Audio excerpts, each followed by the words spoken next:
Hey, on this episode of Retro Bites, we're going to do another one of my favorite games. This one definitely gives me that nostalgia as well. More so because I always thought the character was just hilarious looking, like the way he moves and everything. This one is Adventure Island. The one thing that always caught my attention was that crazy looking hair with the hat that he has. So I believe this one was released in 86 in Japan. It was released in 87 a year later here. So the game really doesn't have too much to it. You're Master Higgins and you are going to Adventure Island because there's some witch doctor or something like that that has kidnapped Tina. I think that's his lady. And you're gonna go rescue her. All kind of crazy stuff on the island. Lots of weird hidden things. That was something that a lot of these games were known for. But with this one, I mean, you can do like 4 or 5 jumps in a certain location, and next thing you know, there's an egg that pops open underneath you, and there could be something good in there, it could be something bad. It could be a cool skateboard, because skateboarding was cool in the 80s. And in this game, it just makes you crash into everything and you're dead in seconds. So there's that. All right, here we go. So look at those little feet. I mean, that is just awesome.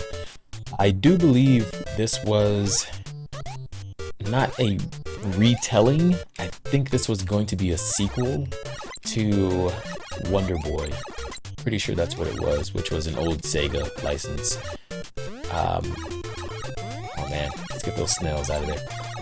So I never really played Wonder Boy. I played it now, of course. There's that crazy skateboard. So the Wonder Boy character, yeah, they look similar to each other.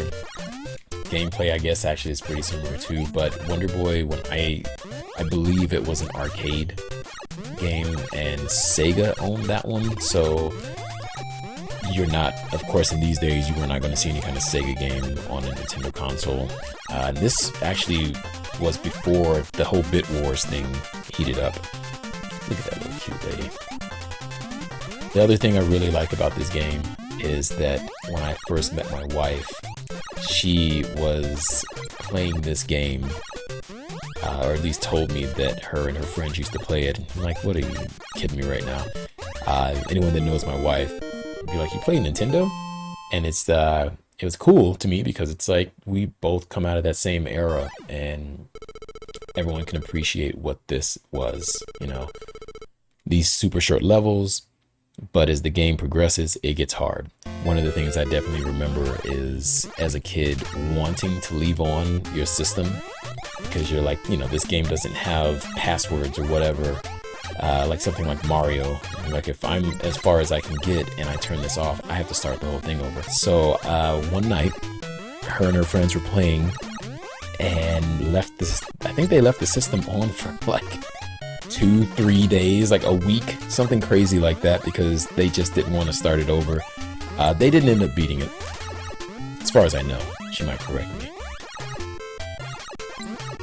See, it's got all these cool little animals in here, and if I'm being honest, this is probably as far as I got as a kid. The game is hard. You need that fruit because your power is constantly draining, because that's fair.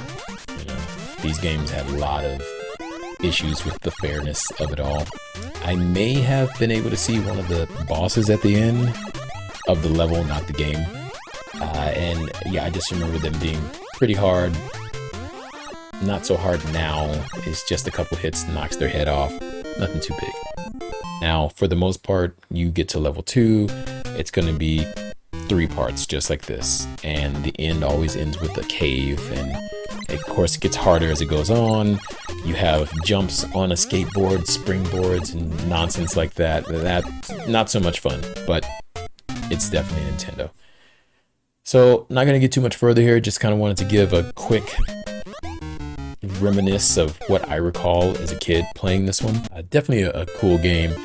One of my favorite 16-bit iterations is Adventure Island on the Super Nintendo.